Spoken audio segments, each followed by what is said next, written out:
I think it's a sad reality that as a student, like this is something that is very common, and I think it is something that weighs on your mind pretty heavy.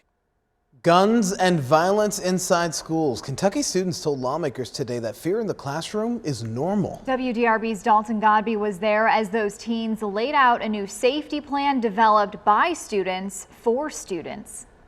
Throughout their entire life, the trauma experienced after school shootings remains with students. More than a dozen Kentucky high school students laid out additional school safety measures for lawmakers to consider. Those plans included increasing preventative measures before an event happens, improving active shooter drills and training when an incident does happen, and adding resources for schools following a tragic situation. Personally, I'm going to take the recommendations very seriously.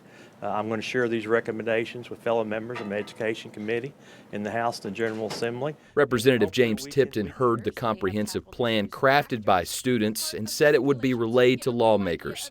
He and Education Commissioner Dr. Jason Glass believe the students' recommendations should be seriously considered by those lawmakers. It's all about trying to mitigate and reduce the probability of one of these taking place, and if it does, what are the immediate steps and the follow-up that can take place. That's really how the students laid out their presentation. The presentation comes a day after the 5-year mark since the deadly Marshall County school shooting, and just one day removed from an incident where officials found a gun at Eastern High School in Louisville. It's definitely a heavy burden to bear. Spundana Pavaluri is a student at Manual High School and helped craft the safety recommendations. She says the recent incidents have students on high alert. It makes you feel like, maybe when I walk into these, walls of my school, it doesn't necessarily mean like it's going to protect me from everything and everyone. Pavaluri and other students believe additional resources and training could be the difference. All of our recommendations are really rooted in like our own personal experiences and like what it means